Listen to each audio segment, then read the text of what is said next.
Sveiki, mano mėly draugai ir bičiuliai. Labas visiems. Malonu, kad atvykot į VDU žinių šou. Šiandien mes kalbėsime apie Vytauto didžiojo universiteto, kuris yra Europos universiteto Transform for Europe alijanso dalis, nemokamas gretutinės studijas, Akademija cum laude programą ir kitus universiteto bonusus. Aš esu Oneida Kunsunga ir jeigu dar nesu jūsų mėgstamiausia vedėja, tai man atrodo, kad aš tikrai turėčiau tokia būti. Gerai, surimtėjam ir šiandien mūsų studijoje dvi ypatingos viešnios, kurios tikimės papasakos, kaip VDU studentai gali pasinaudoti nemokamomis gretutinėmis studijomis, Akademija cum laude programa ir kodėlgi verta stoti ne tik į universitetą, bet ir bent į vieną studentų organizaciją. Kviečiu, pasitikim Loretą ir Čičią. Sėskit, Loreta, įsitaisykit. Ačiū labai, kad prisijungėt, kad atėjot, radot laiko ir Loreta, gal galėtumėt pasidalinti su mumis, kaip VDU studentai gali pasirinkti gretutinės studijas, kaip tai vyksta? Labas, Oneida. Taip, įsivaizduoju, kad studijuoji ekonomikos studijų programą ir visada labai svajoji apie muzikos produkciją. Nebėda, VDU siūlo daugiau negu 45 gretutinių studijų programas, ar ne, kurias galite rinktis ir kaip visą tai atrodo praktiškai. Jūs studijuojate ekonomikos pagrindinę studijų programą ir prisideda po 2 dalykus kiekvieną semestrą muzikos produkcijos programą. Puiku, ar ne?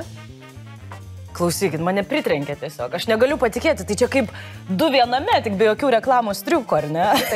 But I'm not done yet. Call right now and I'll triple the offer. Fantastika. O galit pasidalinti, kas yra Akademija cum laude ir kodėl aš, tarkim, turėčiau ten prisijungti? Aš tai pavadinčiau VIP ėjimų į mokslininkų žvaigždžių klubą. Akademija cum laude yra individualios studijos, kurių metu mes galime pasirinkti dėstytoją mokslininką, kuris yra pripažintas tarptautiniu mastu ir kuris mus lydės visą šitą mokslinę kelionę. Ar ne? Ir gali taip nutikti, kad dėstytojas bus reiklus ir griežtas, bet taip jau nutinka, kai mes siekiam pačią geriausią rezultatą. Čia yra geriausias pavyzdys šitų individualių studijų. Taip, čia. Man atrodo, kad Čičiai būtinai turi susilaukti jūsų aplodismentų. Dar vienas klausimas. Ar studentams lieka laiko prisijungti prie organizacijų, ar jie tiesiog sėdi apsivertę knygomis? Na, kuo daugiau darai, kuo daugiau ir padarai.